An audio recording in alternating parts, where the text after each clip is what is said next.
Bismillahirrahmanirrahim. Alhamdulillahirabbil alamin. Allahumma shalli wa sallim ala sayyidina Muhammad wa ala ali sayyidina Muhammad. Assalamualaikum warahmatullahi wabarakatuh. Al-Fatihah ila ruh sayyidina Rasulillah Muhammad bin Abdullah sallallahu alaihi wasallam wa ala arwahi abaihi wa akhwanihi min al-anbiya wal mursalin wa alihi wa ashabihi ajma'in. ثم إلى رسول جل الله من عيسى سيدنا الاستلام وحزن بكل محمد بن علي بعلي وجميع ساداتنا الأبي عن كافة البديل الصالحين خصوصا صاحب المؤلف الكتاب سيدنا الإمام الغزالي وأصوله وفرعهم شيخا مبلغ الحقوق عن المجمعين أن الله يعني درجات في الجنة وأن الله كثر توبة ما ضاعت حسنة ويجعلنا من حزبهم ونفعنا بعلم سرار في الدنيا والآخرة ثم إلى روح والدينا ووالدكم ومشايخنا ومشايخكم أمواتنا وأمواتكم أموات المسلمين أجمعين أن الله توشم برحمة وغفرة وأن الله ينصر الإسلام والمسلمين ويفرج عليهم علينا أجمعين ويكفينا شر الفتن والمحن ما ظهر منها من بطن واجعلنا من الناصرين الناشرين لشريعة سيد المرسلين في خير ولطف وعافية وأن الله يحفظنا وأهالنا وأولادنا وكل ما أنعم عليهم واجعلنا وإياهم أجمعين في أحسن الأحوال في الدنيا والآخرة وأن الله يباركنا في خواتم شهر رمضان أن الله يعيننا على صيام وقيام تلاوة القرآن ويحفظنا من الذنوب والآثام وأن الله يطلع علينا ليلة القدر يضبط قلبة ومناما على أهلنا في نصر الآخرة من بأسلام الصالحين وإلى حضرة النبي سيدنا محمد رسول الله صلى الله عليه وسلم. الفاتحة. أعوذ بالله من الشيطان الرجيم. بسم الله الرحمن الرحيم. الحمد لله رب العالمين الرحمن الرحيم مالك يوم الدين إياك نعبد وإياك نستعين اهدنا الصراط المستقيم صراط الذين أنعمت عليهم غير المغضوب عليهم ولا الضالين آمين. Bismillahirrahmanirrahim. Alhamdulillahirabbil alamin wassalatu wassalamu ala asyrofil anbiya'i wal mursalin sayyidina Muhammadin wa ala alihi wa sahbihi ajma'in. Allahumma shalli wa sallim ala sayyidina Muhammad abdika wa rasulika an-nabiyil ummi wa ala alihi bi'adadi ilmik. Allahumma iftah alaina hikmatak wa anshur alaina min khazaini rahmatika ya arhamar rahimin. Rabbana zidna ilman warzuqna fahman wa anta khairur raziqin. اللهم إنا نعوذ بك من علم لا ينفع وقلب لا يخشع نفس لا تشبع دعاء لا يسمع. ربنا لا تزغ قلوبنا بعد إذ هديتنا وهب لنا من لدنك رحمة إنك أنت الوهاب. ربنا آتنا في الدنيا حسنة وفي الآخرة حسنة وقنا عذاب النار. وصلى الله على سيدنا محمد وعلى آله وصحبه وسلم. Alhamdulillahi rabbil alamin. Nawaiنا التعلم والتعليم والتذكر والتذكير والنفع والانتفاع والدعوة إلى الهدى ودلالة على الخير والحث على التمسك بكتاب الله وسنة نبيه ابتغاء وجه الله مرضاته وقربه وثوابه من الله تعالى. رب اشرح لي صدري ويسر لي أمري واحلل عقدة من لساني يفقه قولي آمين. أما بعد. Alhamdulillah, hadirin hadirat, tuan-tuan, puan-puan, ibu-ibu, ayah-ayah muslimin muslimat yang dirahmati Allah Subhanahu wa taala. Sama-sama kita bersyukur kepada Allah Subhanahu wa taala di atas taufik hidayah Allah Subhanahu wa taala yang memanjangkan usia kita, memanjangkan umur kita sehingga kita dapat bertemu dengan 10 yang akhir dari Ramadan. Maka alhamdulillah, mudah-mudahan Allah SWT terima apa-apa amal yang telah kita lakukan. Mudah-mudahan Allah SWT jaga kita, bantu kita untuk menghadapi 10 akhir daripada Ramadan, dapat mengikut jejak langkah Nabi SAW, yang mana baginda SAW bersungguh-sungguh dalam beribadah kepada Allah Subhanahu wa taala di dalam bulan Ramadan berbanding dengan bulan-bulan yang lain. Dan apabila masuk 10 yang akhir, maka baginda sallallahu alaihi wasallam lebih bersungguh-sungguh dalam beribadah kepada Allah Subhanahu wa taala di dalam 10 yang Ramadan akhir berbanding dengan yang sebelumnya daripada Ramadan. Maka mudah-mudahan kita dapat ikut jejak langkah baginda Nabi SAW dalam bersungguh-sungguh dalam menghidupkan baki daripada hari-hari Ramadan yang akan tak lama lagi meninggalkan kita. Maka di antara usaha kita untuk menghadapi baki Ramadan yang terakhir, pertamanya adalah dengan perbaharui akan taubat kita daripada Allah Subhanahu wa taala. Bagaimana telah berlalu 20 hari daripada Ramadan, 20 hari daripada puasa, 20 hari daripada salat tarawih jam Ramadan, 20 hari daripada membaca Al-Quran. Apa yang telah hasil pada hati kita? Apa yang telah hasil dengan puasa kita, dengan solat kita, dengan amal-amal ibadah yang kita lakukan 20 hari? Apa yang telah kita dapatkan? Apa yang telah kita dapatkan? Bagaimana hasil keadaan kita sekarang? Adakah kita telah termasuk orang-orang yang rasa lazat dengan zikrullah? Seperti mana orang-orang yang nafsul mutmainnah, dan orang-orang yang beriman, apabila sebut nama Allah, ingat Allah, rasa lazat. Apabila ingat Allah, rasa takut, gemetar hati, kemudian tenang. Dengan sebut nama Allah, hati jadi tenang. Dan sebut nama Allah, sebut ucap Alhamdulillah, rasa nikmat. Ucap La ilaha illallah, rasa nikmat. Ucap Astaghfirullah, rasa nikmat. Bagaimana hal keadaan kita? Adakah kita dah termasuk orang yang membaca Al-Quran rasa lazat? Kan? Merasakan kemanisan iman, merasakan kemanisan dalam ibadah? Atau belum dapat lagi? Belum dapat manis lagi. Maka rugi, maka teruk, maka ada yang tak kena kat puasa kita, ada yang tak kena pada solat malam kita, ada yang tak kena pada ibadah kita. Lagi teruk lagi kalau satu orang itu dah berlalu 20 Ramadan tapi masih cintakan maksiat. Maksiat masih rasa lazat. Lazat dalam ibadah tak ada. Kalau tengah-tengah ibadah tak ada rasa lazat, maksiat pun tak ada rasa lazat, tengah-tengah saja. Lagi dahsyat lagi, ibadah rasa berat, maksiat rasa lazat. Memandang akan perkara maksiat masih susah lagi nak elakkan. Mendengar perkara maksiat susah lagi nak elakkan. Lidah cerita bercakap perkara maksiat masih rasa lazat, masih berat untuk ditinggalkan. Maka itu jelas bahawa orang ini puasanya ada yang tak kena, ada yang tak kena pada puasanya, ada yang tak kena pada solatnya. Solat sekurang-kurang satu solat orang ini laksanakan, sepatutnya telah menghasilkan cahaya dalam hati yang boleh cegah dia daripada melakukan perbuatan mungkar. Inna solat, firman Allah Subhanahu wa taala, ba'da a'udzu billahi minasyaitonir rajim, inna salata tanha 'anil fahsya' wal munkar. Sesungguhnya solat itu mencegah seseorang itu daripada melakukan perbuatan keji dan mungkar. Ada satu orang melaksanakan satu solat 2 rakaat, hadir hati. Dia hadir hati, ingat Allah, dia faham apa yang dia baca, dia tahu apa yang dia buat, dia faham apa yang dia baca. Itu dah menghasilkan, menterbitkan, menimbulkan cahaya dalam hati yang menyebabkan dia rasa tawa dengan maksiat, rasa lazat dengan taat sepatutnya. Apatah lagi kalau 20 orang ada solat tarawih. Apatah lagi dengan solat fardu. Solat fardu, solat tarawih lagi, solat tasbih lagi. Sepatutnya dah banyak cahaya dah. Sepatutnya dia dah bencikan maksiat, sepatutnya dia dah rasa lazat dengan taat. Tapi kalau ada masih yang tak kenal lagi, maka ada yang tak kenal lah pada puasanya ataupun solatnya.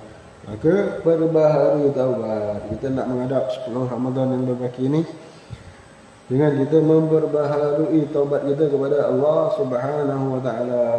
Boleh jadi sepanjang kita puasa kita tak jaga mata kita. Boleh jadi sepanjang kita puasa kita tak jaga telinga kita. Kita tak jaga diri daripada buat perkara yang haram. Tak jaga diri daripada buat perkara yang makruh. Tak jaga diri daripada buat perkara yang sia-sia. Boleh jadi puasa kita berbuka berlebih-lebihan. solat kita tak khusyuk, maka tak dapatlah kan, tak dapatlah. Maka baki daripada 10 yang Ramadan yang akhir ini, maka mudah-mudahan kita perbaharui taubat kita kepada Allah Subhanahu wa taala kan. Kita perbaharui taubat kita untuk berazam sampai akhir, sampai keluar daripada Ramadan nanti kita nak terus istiqamah berada pada jalan Allah Subhanahu wa taala, berjalan pada apa yang telah disyariatkan oleh Allah Subhanahu wa taala. Maka itu azam kita. Taubat bila-bila masa wajib bertaubat. Bila-bila masa dituntut bertaubat. Pada perkara yang wajib, wajib taubat. Pada perkara yang haram, wajib bertaubat. Pada meninggalkan yang sunat ataupun membuat yang makruh, sunat bertaubat. Pada perkara yang harus, yang sia-sia, pun juga disunatkan untuk bertaubat. Satu orang, dikatakan ulama, satu orang buang masa sia-sia saja. Buang masa sia-sia buat benda yang harus. Masa dia biarkan membazir begitu saja. Orang ini kena taubat. Taubat itu apa? Menyesal. Sebab apa dia kena bertaubat? Sebab tiap nafas dia, tiap umur dia, nilainya tak ternilai. Lebih bernilai daripada intan belian. Setiap nafas, setiap umur lebih bernilai daripada intan belian. Tak ternilai. Satu orang dia hilang duit dia RM50 aja umpamanya. Apa rasa dia? Menyesal. Apa salah aku cuai? Apa salah aku cuai? Hilang RM50. Begitu saja. Setiap saat hilang dia RM50. Setiap saat hilang RM50. Apa salah aku cuai? Sekali je hilang. Ini kalau tiap saat hilang RM50, RM50. Hilang begitu saja. Dia dah menyesal. Apatah lagi kalau RM50 tu dia beli dengan benda yang boleh mudaratkan dia. Jadi orang yang menggunakan masa dia untuk melakukan maksiat, maka dia telah menggunakan masanya untuk mendatangkan murka Allah. Dia membeli murka Allah dengan masa yang dia ada, dengan benda yang bernilai. Jadi kalau satu orang biarkan masa berlalu begitu saja, dia dah kena bertaubat, dia kena menyesal. Kerana biarkan masa dia berlalu begitu sahaja. Dia telah merugikan benda yang berharga daripada hidup dia, yakni umur dia. Maka dia dah kena bertaubat, dia dah kena menyesal. Apatah lagi kalau dia gunakan masa dia untuk beli murka Allah, beli azab Allah, beli nerakanya Allah Subhanahu Wa Taala dengan masa yang dia ada. Apatah lagi kalau dia keluar ke belanja, maka lebih patut-patut lagi seorang itu hendaklah menyesal, bertaubat, bertaubat kepada Allah dan berazam tak nak buat lagi. Maka masa itu masa-masa yang biasa. Ini kita telah rugikan masa-masa Ramadan kita. Masa-masa Ramadan, tiap nafas, kalau luar Ramadan pun dah bernilai, apatah lagi dalam Ramadan. Apatah lagi kalau nak menghadap 10 yang akhir ini. Masanya lebih bernilai, sangat-sangat bernilai, jauh. Maka jangan sampai kita membiarkan nafas-nafas kita berlalu begitu saja. Hendaklah kita bertobat kepada Allah Subhanahu Wa Taala dan memperbanyakkan istighfar kepada Allah Subhanahu Wa Taala dan berazam untuk menjadi hamba Allah Subhanahu Wa Taala yang taat, untuk taat semua perintah Allah dan tinggalkan semua perkara yang dilarang oleh Allah Subhanahu Wa Taala. Itu perkara yang paling mahal, perkara yang paling utama untuk kita tuntut ialah ampunan Allah. Hingga kan kalau kita bertemu dengan malam Ramadan, apa yang patut kita minta? Minta ampunan Allah. Hari Jumaat, waktu mustajab, apa yang patut kita minta? Minta ampunan Allah. Waktu duduk antara imam dua khutbah, kita nak minta apa? Allahumma anta rabbi, kan, sayyidul istighfar. Kita digalakkan mohon sayyidul istighfar. Imam duduk dua khutbah, kita digalakkan untuk baca sayyidul istighfar. Allahumma anta rabbi, la ilaha illa anta, khalaqtani wa ana 'abduka wa ana 'ala 'ahdika wa wa'dika mastata'tu, a'udzu bika min syarri ma sana'tu, abu laka bi ni'matika 'alayya wa abu bi dhanbi faghfir li fa innahu la yaghfiru dhunuba illa anta. Itu hari Jumaat, waktu yang paling dituntut, waktu yang mustajab. Di antaranya waktu antara dua khutbah, minta ampunan Allah. Malam Lailatul Qadar, Kalau kita jumpa nak minta apa, Sayyidah Aisyah radhiyallahu anha katanya, Rasulullah ajarkan minta ampunan Allah. Kan, Allahumma innaka afuwun tuhibbul afwa fa'fu anni, kan, minta ampunan Allah. Maka ini kita nak minta ampunan Allah. Baki daripada Ramadan, kita usahakan untuk minta ampunan Allah Subhanahu wa taala. Maka mudah-mudahan Allah Subhanahu wa taala bantu kita. Bantu kita untuk mendapatkan sungguh-sungguh menjadi hamba Allah Subhanahu wa taala yang taat, bermula dengan niat kita, dengan menyesalnya kita dengan segala macam perbuatan maksiat. Kita berazam untuk menjadi hamba Allah Subhanahu wa taala yang taat, baki daripada hari-hari Ramadan dan baki daripada sisa umur hidup kita. Bukan Ramadan aja. Nanti habis Ramadan, bolehlah sambung balik maksiat. Tidak.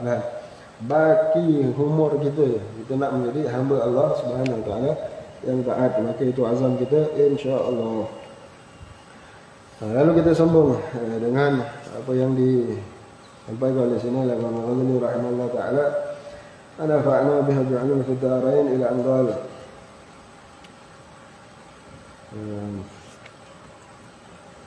Tentang maksiat menjaga kemaluan.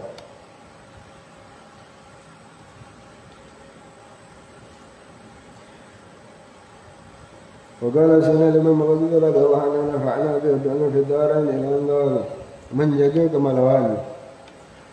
Maka hendaklah engkau menjaga kemaluanmu daripada apa-apa yang diharamkan oleh Allah Subhanahu wa taala.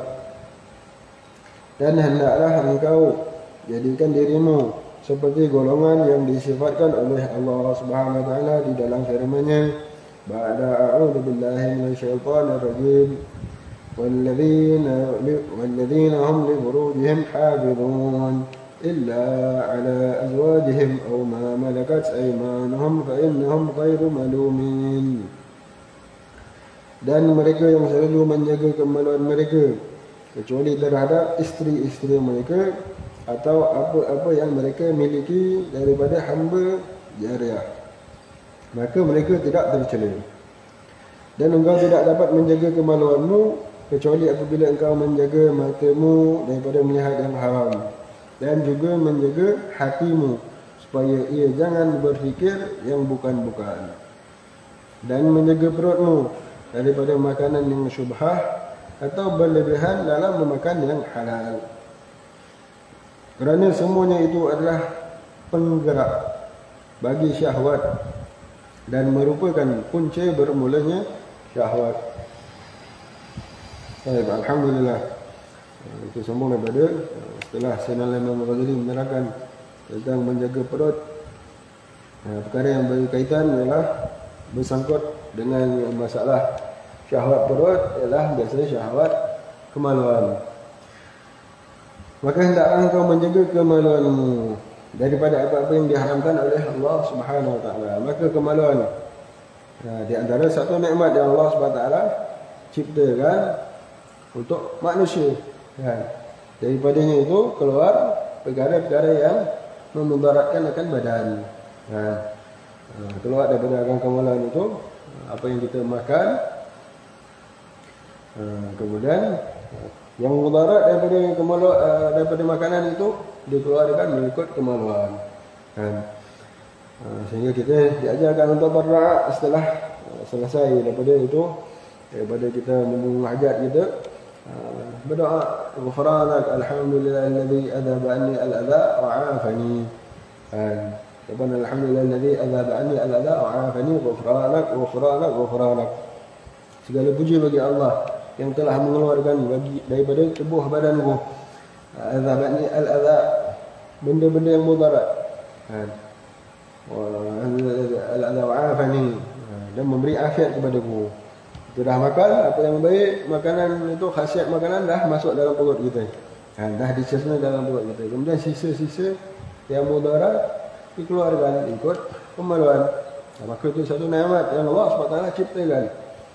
Bagaimana kalau satu orang kemaluannya itu tersumbat misal, ataupun nak buang airnya itu tertahan, maka apa nama mudarat, 1 hari, 2 hari, 3 hari tak buang air, mula pening dan sebagainya. Seperti mana kita tengok sebagian orang-orang yang sakit, Sehingga terpaksa ditebuk di sana sini. Karena Allah SWT. Maka itu suatu mudarat. Maka kemaluan ini satu nikmat yang Allah SWT ciptakan. Dan daripada kemaluan juga satu nikmat yang lain boleh diusahakan akan ketaatan. Apa dia? Usahakan dapat zuriat yang soleh. Itu bahagian daripada amal kita, berusaha mendapatkan zuriat yang soleh. Dengan sebab jalan akan kemaluan itu dapat berusaha untuk dapat zuriat yang solehah. Itu bahagian daripada amal kita. Dikatakan bahawa adalah alal khair kafa'ilih. Satu orang dia tunjukkan kebaikan, dia dapat pahala seperti orang yang buat kebaikan itu. Satu orang buat amal soleh, satu orang yang tunjukkan orang lain untuk buat amal soleh, orang yang tunjukkan akan dapat pahala macam orang yang buat itu. Sebab dia yang ajarkan, dia yang tunjukkan. Maka apatah lagi kalau satu orang yang menyebabkan wujudnya orang yang buat amal kebaikan.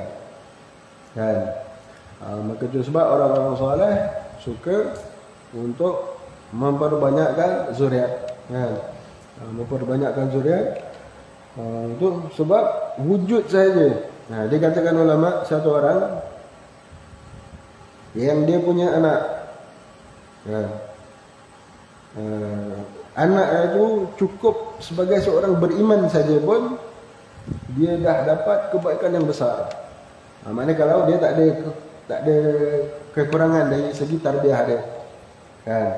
Dia dah, Masya Allah, dia dah usahakan niat yang baik, dia dah pilih ibu yang baik untuk dijadikan isteri. Kemudian dia betul lah kan caranya. Kemudian dia dia bersama dengan cara adab. Kemudian dapat zuriat, diberikan tarbiyah yang wajib. Tarbiyah yang wajib. Anak itu diberikan ilmu agama. Umur 7 tahun diperintahkan akan solat, diperintahkan puasa kalau mampu. Di 10 tahun kalau tak solat, disebat umpamanya. Yang ini apa yang wajib dia telah tunaikan. Tapi misal kata anak itu membesar dalam keadaan tak taat, dia sekadar orang beriman saja, maka dia katakan ulama itu pun dah satu kebaikan yang besar. Jadi satu orang beriman, satu orang beriman kenal Allah, tak syirikan Allah, walaupun belum melakukan amal kesalahan yang baik, itu pun dah satu kebaikan yang besar, dah dapat ganjaran yang besar. Bahkan dikatakan bahawa tiap nafas anak itu dia dapat pahala. Tiap nafasnya, daripada mula lahir, niatnya berkahwin, berusaha mencari zuriat untuk apa? Untuk dapatkan anak yang beriman, anak yang soleh. Daripada lahir anak itu sehingga meninggal, sepanjang nafasnya dapat pahala untuk si ayah dan ibunya. Kalau anak itu punya zuriat, begitulah seterusnya. Dapat zuriat yang soleh, beriman, sepanjang punya keturunan, sepanjang itu dia dapatkan ganjaran dari sisi Allah Subhanahu Wa Taala. Itu kalau sekadar beriman. Apatah lagi kalau anak ini jadi anak yang soleh, anak yang taat kepada Allah Subhanahu Wa Taala, maka tiap amal anak itu semua dia dapat. Ibu dan ayah dapat. Maka dengan sebab ini para ulama solehin, maka mereka berusaha untuk memperbanyakkan zuriat yang soleh dan soleha, supaya sebab anak saja, cukup beriman saja, yang ini betul tarbiyahnya, maka itu, maka mereka bukan untuk sekadar nafsu, bukan untuk sekadar nafsu, mereka jaga adab-adabnya. Dikisahkan ada satu orang soleh, zuhud, tak nak berkahwin. Dia orang ni zuhud, dia tak nak berkahwin, sebab ada yang dikatakan, macam mana aku nak ini? Diri aku sendiri susah nak ditarbiyah. Macam mana kalau ada satu orang diri lagi aku nak kena tanggung. Ada nanti ada anak pula lagi. Macam mana aku nak tanggung? Ada di antara orang soleh yang tak berkahwin. Sebab tak nak tanggung. Diri sendiri tak tertanggung dengan tarbiyah. Hati sendiri susah nak dijaga. Supaya berjalan lurus pada agama Allah. Jadi macam mana aku nak tanggung lagi satu orang, nak tarbiyah ada lagi seorang, diri aku sendiri tak tertarbiyah. Jadi ada satu orang ahli zuhud ini, dia tak nak berkahwin. Kemudian apa nama dia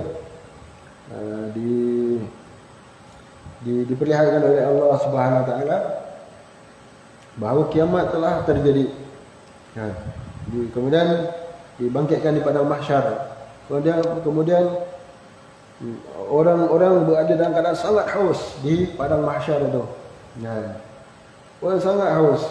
Lalu dia pergi cari-cari, dia tengok ada budak-budak yang bawakan air.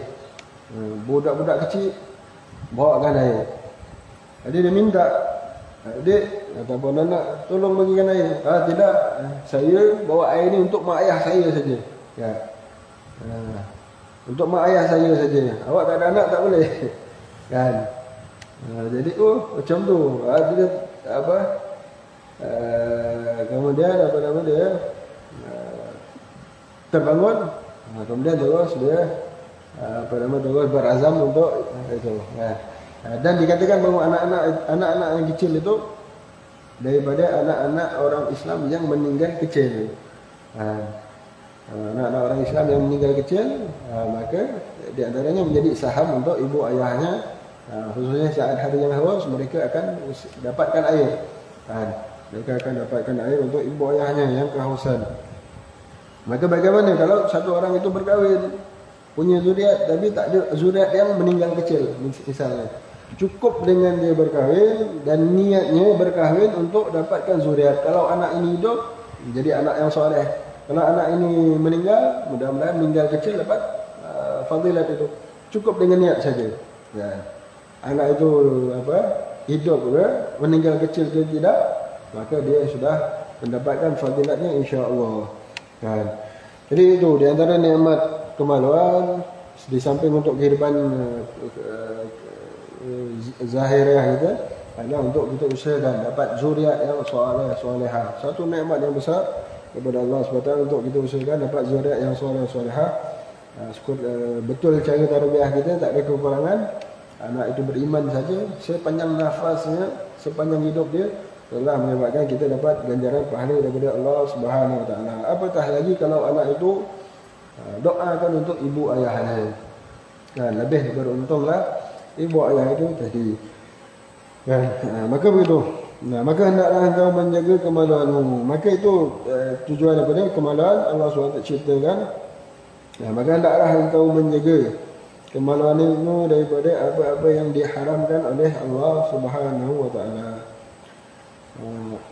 Dan hendaklah engkau jadikan dirimu seperti golongan yang disebutkan oleh Allah SWT di dalam firman-Nya, "Walladzina hum li furujihim hafizun." Dan illa ala azwajihim aw ma malakat aymanuhum fa innahum ghairu malumin.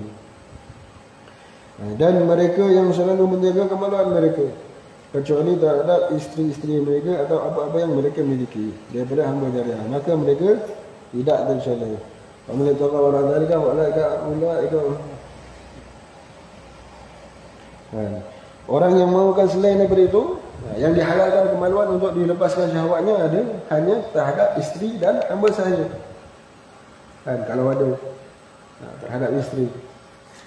Orang yang nakkan lepaskan syahwat selain daripada itu, maka semua termasuk orang-orang yang tercela. Faman yattaqa wara dzalika. Orang yang nak lepaskan syahwat kemaluannya selain daripada isteri ataupun hamba sahaya, maka semuanya tercela. Maka ulama senaraikan apa di antara perbuatan yang tercela itu? Di antaranya az-zina, waliyadzubillah. Az-zina. Dan yang lebih besar daripada zina itu sebenarnya al-liwat.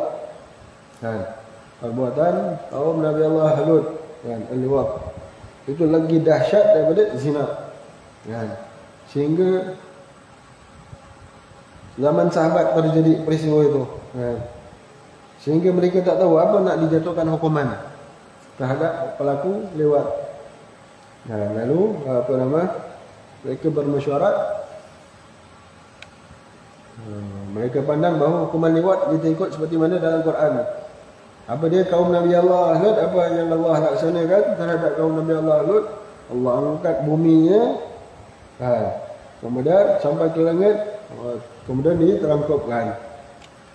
Jadi kalau begitu hukumannya dicampak daripada atas gunung. Kalau ada tempat boleh panjat lagi tinggi itu. Tapi kalau ikut kita mazhab kita Syafi'i, hukuman untuk pelaku lewat ialah sama macam zina, kan? Sama macam hukuman zina. Akan tetapi dari segi dosa lewat lagi dahsyat. Zina dah dosa besar dah teruk dah, keji dah. Baik akan dosa lewat lagi dahsyat daripada zina. Cuma dari segi hukumnya, dari sisi kita mazhab Syafi'i, hukuman dia sama. Sama macam zina. Dan ternyata zaman sekarang ternyata perbuatan lewat ini jauh lagi mudarat, kan? Kalau dulu-dulu penyakit HIV itu tersebar di kalangan orang-orang yang hisap dadah, kan? Kongsi jarum suntikan. Seorang kena, yang lain kongsi jarum suntikan. Itu kebanyakan penyakit HIV merebak dengan sebab itu. Ya, kongsi jarum suntikan, isterinya menjangkit begitu. Tapi zaman kita sekarang, hari ini, kebanyakan penyakit HIV bermuncul daripada golongan ini, kan? Golongan LGBT ini. Maka lebih jelas Allah SWT tunjukkan perkara yang bertentangan dengan fitrah, menyebabkan apa nama wabak, penyakit, kan? Menyebabkan penyakit tersebar. Maka itu kebanyakan penyakit di zaman ini hari tersebarnya HIV dengan sebab orang-orang apa nama LGBT ini. Maka itu lewat lebih berat, lebih dahsyat, lebih keji daripada zina. Dan di antaranya itu lagi maksiat kemaluan adalah mengeluarkan itu, mengeluarkan air mani dengan sendiri ataupun dengan isteri, tetapi pada waktu zaman isteri sedang haid dan nifas. Itu maksiat. Bersatu dengan isteri, betul lah isteri dia, tapi pada waktu isterinya tengah haid ataupun nifas, itu maksiat. Atau isterinya haidnya dah berhenti ataupun nifasnya dah berhenti, tapi sebelum mandi wajib. Isterinya belum mandi wajib lagi, dah berhenti lah, tapi dia belum, isterinya belum mandi wajib. Maka mandi wajib kerana suci daripada haid dan nifas itu tadi. Kemudian dia bersatu, itu pun bahagian daripada maksiat, ataupun bahagian daripada maksiat kemaluan yang diharamkan oleh Allah SWT. Cuma dosanya tak samalah macam dosa zina, kan? Paling berat dosa liwat, kemudian dosa zina, kemudian berikutnya sehingga kepada dosa bersatu dengan isteri saat isteri sedang haid ataupun sedang nifas, ataupun setelah berhenti sebelum sebelum mandi wajib.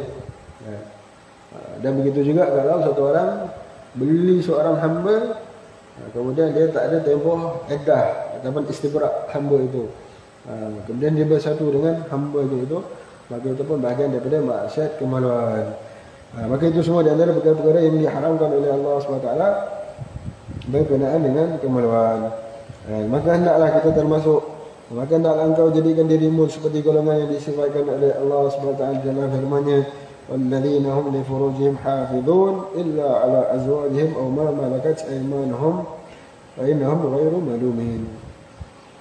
Dan mereka yang selalu menjaga kemaluan mereka kecuali terhadap isteri-isteri mereka atau apa-apa yang mereka miliki daripada hamba jariah, maka mereka tidak tercela. Bahkan orang yang mendatangi isterinya akan mendapat ganjaran pahala. Sehingga sahabat yang diberi khabarkan pelik, oh ya Rasulullah, mendatangi isteri dapat pahala, dapat sedekah, dapat pahala bersedekah. Apatah lagi kalau apa nama kemudian Nabi SAW tanya sahabat itu tadi, oh ya Rasulullah, datangi isteri pun dapat pahala ke? Yang ditunaikan syawal. Apa pandangan kamu kalau mendatangi yang haram? Kan dosa. Begitu juga mendatangi yang ditaatkan oleh Allah SWT, maka dapat pahala. Kan ambil yang halal, maka dapat pahala. Dan jangan pahala sedekah. Maka itu terpuji. Selain daripada itu, maka itu ialah yang tercela. Dan engkau tidak dapat menjaga kemaluanmu, maka hendaklah kita jaga kemaluan kita daripada perkara yang dimurkai Allah SWT. Caranya bagaimana? Dan engkau tidak dapat menjaga kemaluanmu kecuali apabila engkau menjaga matamu. kan. Tak dapat nak jaga kemaluan kecuali dengan menjaga mata daripada melihat yang haram, dan juga menjaga hatimu supaya ia jangan berfikir yang bukan-bukan, jangan berfikir yang haram, jangan berfikir perkara yang boleh menaikkan syahwat, dan menjaga perut daripada makanan yang syubhah atau berlebihan dalam memakan yang halal, kerana semuanya itu adalah penggerak bagi syahwat dan merupakan punca bermulanya syahwat. Maka bagaimana nak untuk menjaga kemaluan? Maka Allah SWT perintahkan qul lil mu'minina yaghudduna min absarihim, yaghudduna min absarihim. Allah SWT perintahkan orang beriman supaya menundukkan pandangan mata. Yang mata jangan tengok, hati ataupun akal jangan fikirkan. Dan wanita pun yang sama. Diperintahkan juga untuk wanita menundukkan pandangan, kan, menundukkan pandangan dan simpan perhiasan, kan. Ujian bagi lelaki ialah ujian yang berat untuk lelaki nak memandang wanita. Ujian bagi wanita ialah suka untuk dipandang oleh lelaki. Maka itu perintah Allah SWT. Orang lelaki tundukkan pandangan. Orang beriman, wahai orang beriman yang lelaki, tundukkan pandangan. Allah perintahkan Rasulullah beritahu dengan orang beriman lelaki supaya tundukkan pandangan. Dan Allah perintahkan orang beriman wanita juga tundukkan pandangan dan tahan diri daripada memperlihatkan perhiasan. Itu ujian untuk wanita. Ujian untuk lelaki suka pandang wanita. Ujian untuk wanita suka pandang lelaki kurang, tapi suka dipandang oleh lelaki. Wanita suka dipandang oleh lelaki. Nak kalau wanita yang merasa dirinya cantik, dia rasa diri dia cantik, lagi suka untuk dipandang, lagi suka untuk dipandang. Maka itu ujian untuk wanita yang rasa dirinya cantik. Kalau itulah. Ada itu ujian masing-masing. Lelaki ujiannya begitu, wanita ujiannya begitu. Maka itu jalannya, kan? Itu jalan utama, kunci utamanya jangan pandang. Tapi kalau tak pandang, boleh fikir. Fikir pun tak boleh lah. Pandang pun tak boleh. Fikir pun tak boleh. Pandangnya tidak. Sekali terpandang, dah terpandang, jangan dipikirkan. Dipikirkan pula. Pandang dah tak pandang lagi lah, tapi dia fikirkan. Maka itu pemutus jalan satu orang daripada menuju kepada Allah. Di antara rukun jalan menuju kepada Allah, jaga mata daripada memandang yang haram, jaga hati, jaga mata ataupun fikiran daripada pandang fikirkan perkara yang haram. Kemudian jaga perut. Yang kedua ialah menjaga perut daripada yang haram dah tentu, daripada yang syubhat dan berlebihan daripada yang berlebihan, makan berlebihan yang halal. Kerana apabila kenyang, apabila berlebihan dalam makan yang halal, apabila berterusan kenyang, maka membangkitkan kepada punca syahwat. Syib'a min al-halal mabda' kulli syar. Kenyang dengan makanan halal, punca daripada kejahatan. Punca daripada untuk melakukan maksiat. Kenyang, berterusan kenyang. Sekali-sekala tak apa. Berterusan kenyang saja. Tak ada lapar pun, kenyang saja, maka itu tercela. Itu tercela. Punca bermulanya syahwat. Punca bermulanya syahwat, khususnya kemaluan. Itu berkait rapat. Kerana khususnya mata jangan pandang, hati jangan fikirkan, jangan mengingat atau memikirkan, dan makan hendaklah dijaga, jangan berterusan kenyang. Maka dengan jaga ini, maka dapatlah jaga kemaluan. Tapi kalau tak dapat jaga ini, matanya tak dijaga, maka susahlah nak dijaga. Memang tak boleh nak dijaga. Dia nak jaga macam mana pun memang takkan boleh apabila matanya tak dijaga. Kerana pada pandangan ini syaitan ada panahan. Sahman masnun min simhami iblis. Pada pandangan yang haram ini ada panahan beracun daripada syaitan. Panahan beracun. Memandang benda yang syahwat, panahan beracun. Sekali kena panah dah memudaratkan, apatah lagi racunnya. Ya. Racunnya menyebabkan orang ni akan berfikirkan perbuatan maksiat. Panah, tengok benda haram saja, dah kena panah saja dah cukup dah boleh memudaratkan. Kena panah syaitan.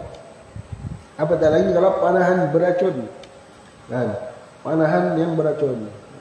Mungkin kena sipi tapi racunnya dah merosak. Bahkan dikatakan syahwat, kemaluan ini di antara penyebab su'ul khatimah waliyadzubillah. Orang yang melampau hatinya cinta akan syahwat kemaluan yang haram, penyebab su'ul khatimah. Dan di antara mudarat bahaya besar akan syahwat kemaluan ini. Dan maka boleh menyebabkan su'ul khatimah, menyebabkan satu orang itu susah untuk mengucap kalimat syahadat saat nak sakaratul maut. Mudah-mudahan Allah SWT beri taufik kepada kita. Beri taufik kepada kita untuk menjaga kemaluan kita, dengan mudah-mudahan Allah beri taufik kita untuk menjaga mata kita daripada memandang yang haram, memandang aurat, daripada memandang perkara yang dimurkai Allah SWT, dan menjaga fikiran kita. Mudah-mudahan Allah SWT pelihara atau beri taufik kepada kita untuk menjaga makanan kita daripada makanan yang syubhat, haram, yang syubhat ataupun berlebihan daripada yang halal. Maka mudah-mudahan kita diberikan taufik oleh Allah Subhanahu wa taala untuk menghadapi baki daripada bulan Ramadan. Mudah-mudahan kita dapatkan taufik untuk menjaga baki puasa kita, perbuatan dalam puasa kita, dapat amalkan sunat-sunat dalam puasa. Mudah-mudahan kita dapat taufik untuk solat dengan hadir hati. Mudah-mudahan kita dapat taufik untuk memperbanyakkan bacaan Al-Quran, memperbanyakkan bersedekah. Sekurang-kurang kita nak menghadap akhir Ramadan dengan melaksanakan solat subuh dan solat isyak dan subuh berjemaah. Dan sekurang-kurang usaha kita untuk mencari Lailatul Qadar dengan melaksanakan solat subuh, isyak dan berada untuk solat subuh berjemaah, maka dapat bahagian yang penuh daripada Ramadan, Qiyamul Lail. Maka kalau kena malam itu Lailatul Qadar, maka dah beruntung dah sekurang-kurangnya dengan solat isyak dan subuh berjemaah. Jadi mudah-mudahan kita dipelihara dan diperlihatkan akan Lailatul Qadar secara nyata ataupun dalam mimpi, dan sekurang-kurangnya dipertunjukkan. Maka kalau satu orang bertemu dengan Lailatul Qadar, walaupun dia tak tengok pun dah dapat bahagian dah. Jadi mudah-mudahan orang yang lebih beruntung ialah orang yang dapat lihat betul-betul kan malam itu akan Lailatul Qadar, sama ada secara nyata ataupun secara dalam mimpi. Maka mudah-mudahan Allah SWT ya ta'alaina Lailatul Qadar ya qadatan wa manaman. Mudah-mudahan Allah SWT menggolongkan kita daripada golongan orang-orang yang dibebaskan daripada api neraka, dan Allah SWT mendapat ampunan, dapat rahmat Allah SWT untuk diri kita, kedua ibu bapa kita, guru-guru kita, dan sekalian kaum muslimin. Ala hadina ajna sallallahu alaihi wasallam. Samana ala sallallahu alaihi ila hadrat Nabi Sina Muhammad Rasulullah sallallahu alaihi wasallam. Al-Fatiha. A'udzu billahi minasyaitonir rajim. Bismillahirrahmanirrahim. Alhamdulillahi rabbil alamin. Arrahmanir rahim. Maliki yaumiddin. Iyyaka na'budu wa iyyaka nasta'in. Ihdinas siratal mustaqim. Siratal ladzina an'amta 'alaihim ghairil maghdubi 'alaihim waladdallin. Amin. Bismillahirrahmanirrahim. Alhamdulillahi rabbil alamin. Wassalatu wassalamu ala asyrafil mursalin sayyidina Muhammadin wa ala alihi wa sahbihi ajma'in. Allahumma inna Allahumma salli ala sayyidina Muhammad miftah abwab rahmatillah adana ma fi ilmillah. Salatan wa salaman daimin dum billah ala alihi wa sahbihi man walah. Allahumma salli ala sayyidina Muhammadin ba'dad man shalla alaihi wa salli ala sayyidina Muhammadin ba'dad man lam yusalli alaihi. وصل على سيدنا محمد كما تحب أن يصلى عليه وصل على سيدنا محمد كما أمرت أن يصلى عليه. يا الله رضا بالمصطفى، يا الله رضا واغفر لنا يا سيدي ما قد مضى. يا الله رضا بالمصطفى، يا الله رضا واغفر لنا يا سيدي ما قد مضى. يا الله رضا بالمصطفى، يا الله رضا واغفر لنا يا سيدي ما قد مضى. اللهم اهدنا بهداك واجعلنا ممن يسارع في رضاك ولا تولنا وليا سواك ولا تجعلنا ممن خلف أمرك وعصر. وحسبنا الله ونعم الوكيل ولا حول ولا قوة إلا بالله العلي العظيم. ربنا تقبل منا إنك أنت السميع العليم وتب علينا إنك أنت التواب الرحيم. وصلى الله على سيدنا محمد وعلى آله وصحبه وسلم. الحمد لله رب العالمين. تقبل الله منكم. سبحان الله وبحمده أشهد أن لا إله إلا أنت أستغفرك وأتوب إليك.